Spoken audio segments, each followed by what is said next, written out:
as open space. The intent of the acquisition of Bridgham Farm is to preserve it in its native state in order to allow all of East Providence the opportunity to use the land as passive recreation for educational purposes, environmental studies, nature walks, and simply a place for families to gather, to breathe clean air, and what we hope is to experience the beauty of nature in its purest form. That's terrific, and I think everybody will agree that we certainly need more of the land conserved. I think people, as you're doing more things like this, and I think doing a program like this is really helpful because people are going to become more aware of what you're doing and what the value of doing that is, and so you should be able to get more people involved. They'll be glad to hear this is going on. No, I came aboard just a few years ago. Originally, I'm with the Historical Society and the Preservation Committee. And then at one of our meetings, we started talking about Bridgham Farm, and I said, I'd be very interested in that project. And that's how I developed and got involved in the Land Trust. That's terrific. Okay, good. Now, Nancy, I understand you've got a slide presentation that you make available to people if they're interested in learning more about it. We do. Hazel Johnston, who's a trustee who's been in on the Land Trust from its very beginning, which was a small group of people, 1978, 1979, has been very conscientious about going over and taking pictures of the land and all the beautiful species of flowers and birds and animals that are there. And she's put together a considerable slideshow, but we've pared it down for this. Oh, good. Oh, good. A manageable size. Okay. I think you'll really like seeing it. It's okay. beautiful. Okay, well, let's take a look at the slide presentation now, and people should be aware that it is available to have it presented to their groups. That's right. Okay, We'd love to come around to any group that would like to hear about it. Okay, good. Well, we'll run through it right now. Good. East Providence has two rivers which drain into the bay. The Runnins River, which enters 100 Acre Cove, and the 10-Mile River, which enters the Seekonk, just up from the Red Bridge. The 10 Mile begins in Plainville, Mass., wanders down through the Attleboroughs to Pawtucket, Seekonk, and finally into East Providence, where it goes through Central Pond, the Turner Reservoir, over the falls at Hunt Mills, and through Omega Pond to the bay. This river was once East Providence's drinking water. Now area residents fish, canoe, and walk the shoreline, enjoying time with nature. Along the west shore of the reservoir is a precious 22-acre tract of land, undisturbed since it was given as a King's Grant in 1693. It's known as the Bridgham Farm. This land once included the 10 Mile River, and until 1987 was in the same family since 1693. It is registered on the National Register of Historic Places, along with the farmhouses which border it. One of the family's sons, Samuel Bridgham, was the first mayor of Providence. Much of the 22 acres is meadow, once home to cows and horses, as late as 1987, when the land was sold to a Boston developer. Along the stone walls, in the woodland near the water, stands a grove of oak trees, the largest of which measures 16 feet, 1 inch around. This tree is conservatively estimated to be at least 400 years old, which means that that was a date of around the late 1500s. These healthy trees are thought to be the largest in the area, and local folklore has it that the first congregation of Newman Church met under the large oak in the Bridgham Meadow. For many months, the meadow is a riot of color with many wildflowers. It's a home to the monarch butterfly, the red fox, and bobolinks nest in the meadow. Over 100 kinds of birds have been sighted there. The heron and the cormorant feed in the reservoir, and the rare turtlehead flower can be found by the persistent nature lover. As you can see, Bridgham Farm is a paradise, no matter what the season. Over 4 years ago, the East Providence Land Conservation Trust began discussion about saving this land for future generations to enjoy. At present, The possibility of a scenario like this one still exists, although the future looks brighter right now than ever before. The East Providence Land Trust now needs support from all East Providence residents to finally rescue this incomparable piece of historic farmland from disappearing forever. Thank you. Okay, that was terrific. My gosh, it's wonderful to have a piece of property like that in East Providence. It is. We're very lucky, and I think everybody after seeing this will know that it has to be saved. That's right, exactly. I can't imagine that anybody would think that it isn't important to do that. Everybody is becoming more and more involved in saving open space and in conservation, so I think this is wonderful to let them know what's going on in East Providence for that. Okay, now, Elizabeth, how did you get involved with the East Providence Land Trust? Well, my mother began to, well, she was involved with it a couple of years back when we moved here. And she talks a lot about it at the dinner table, and I learned about it, and I'm quite close to the Bridgham farm, so I know a bit about it. Okay, so you want to make sure that it's preserved for everybody to use in the future. Yeah. Okay, and I understand that some of the students from the Francis School had a petition about that. Jeanette, why don't you tell us about the petition? Well, actually, it was our wonderful principal, David Kelleher, at the Francis School, who's also really been involved in the preservation of Bridgham Farm. He has brought many students out to see the land. He's done a videotape of different historical sites in the city of East Providence.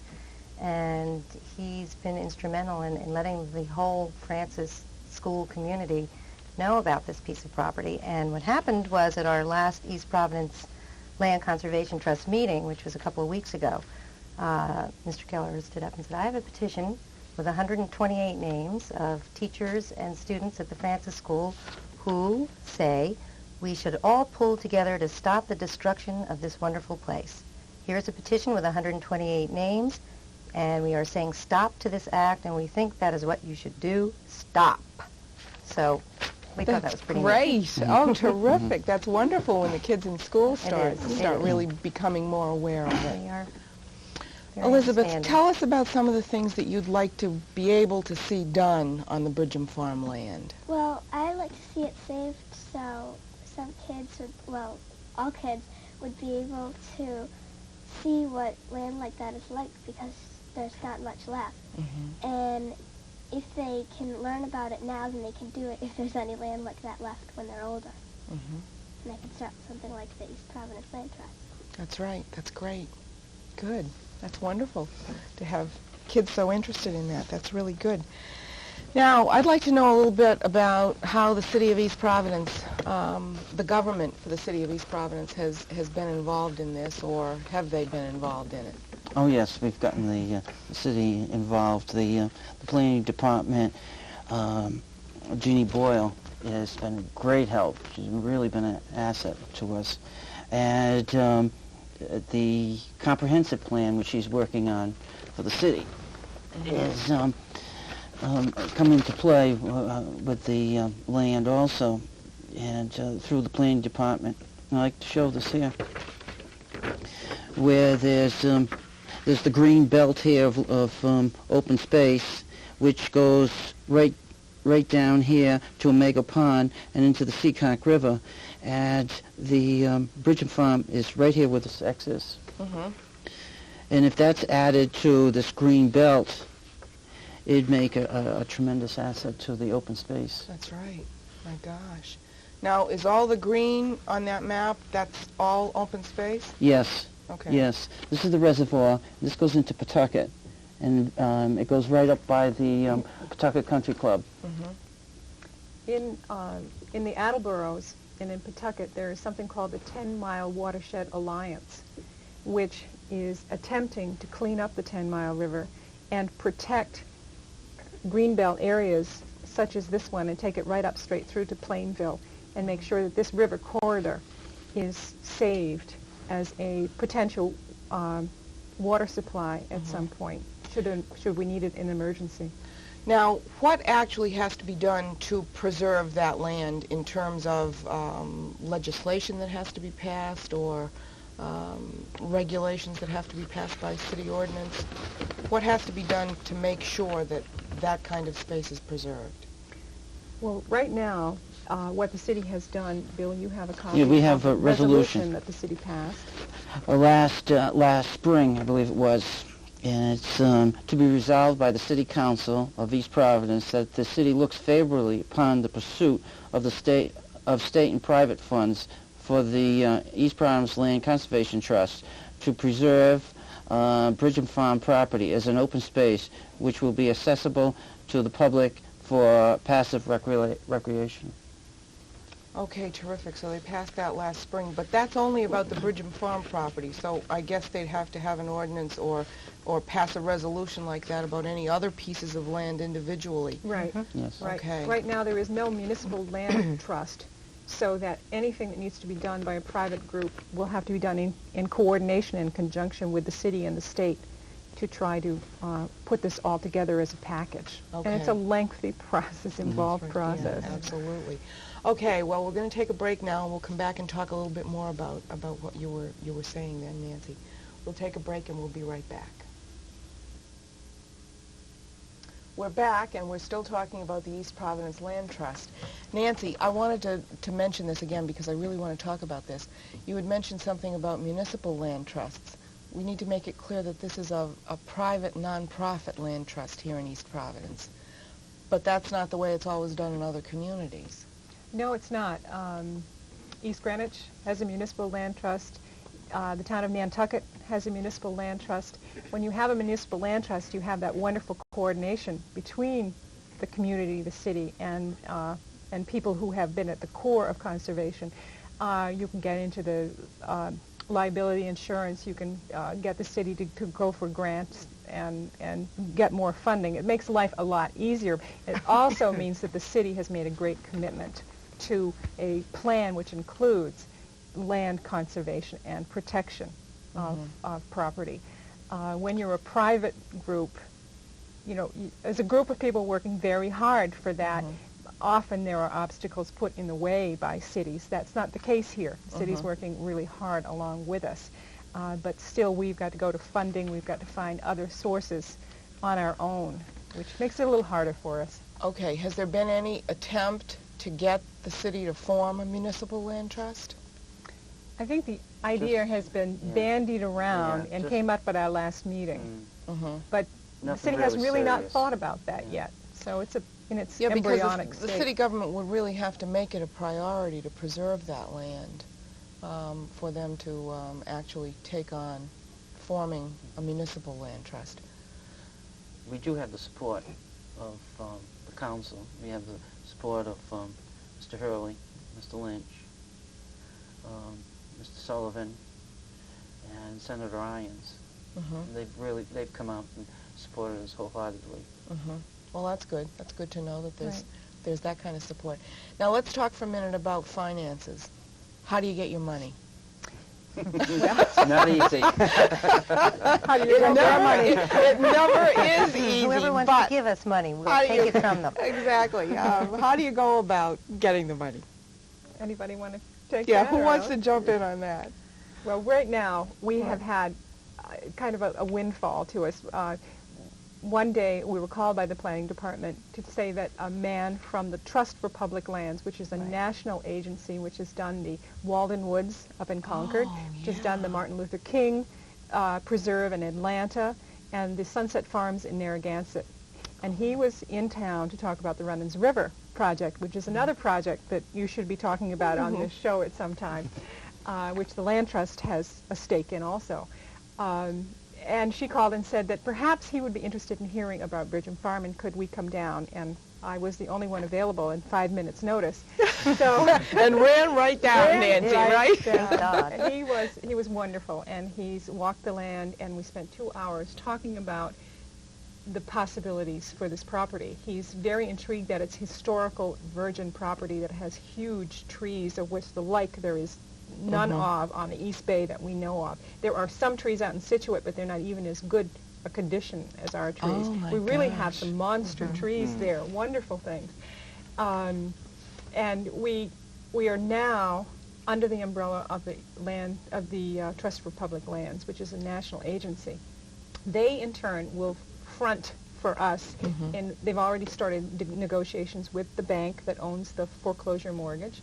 And then we put together a package. Now it's our responsibility to convince the citizens that this land needs to be saved, and that people will band with us, and then to get private land trusts like Champlain, the Nature Conservancy has supported our group. The Historic Preservation Commission came out in support of our group because it's on the National Register.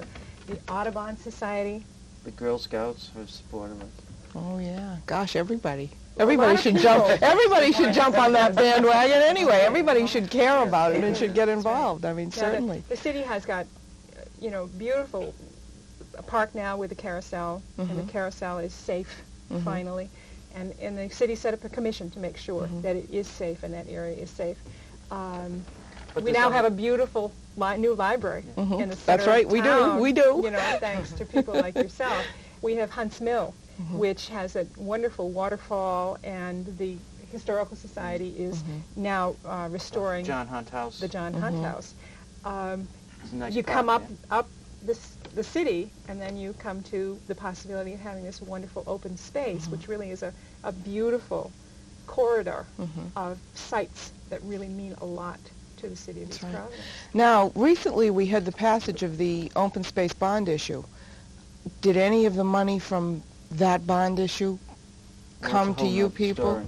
We spent all last summer writing up a grant, 3 or 4 of us, and there's a 50-foot piece of land that the city has taken over right along the reservoir. That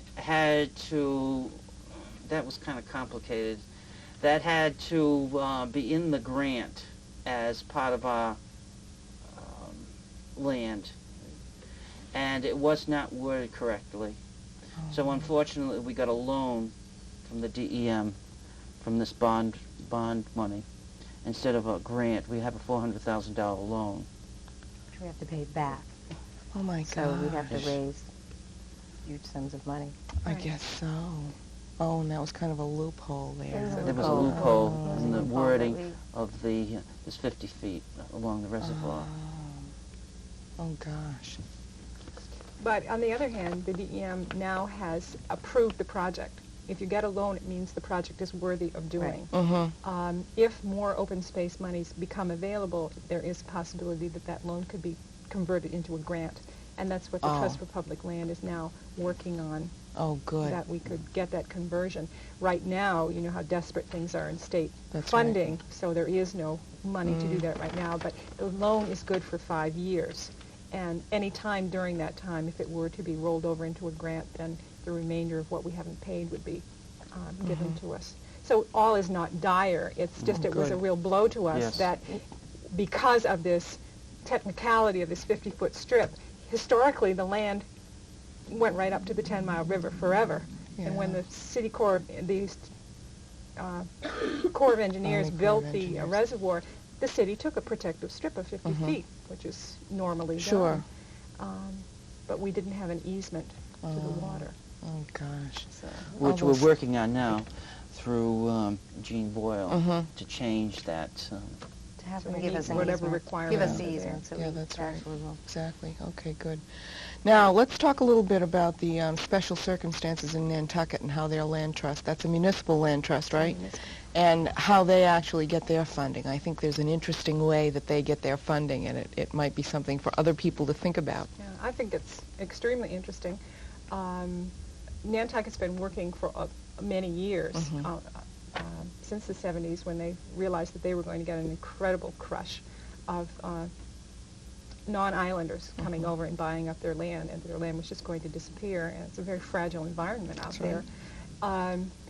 And after many years of working on a system, they put into effect that there is a 2% surcharge on any land transaction in Nantucket, and that money goes into a land acquisition fund, so that this is perpetually renewing itself.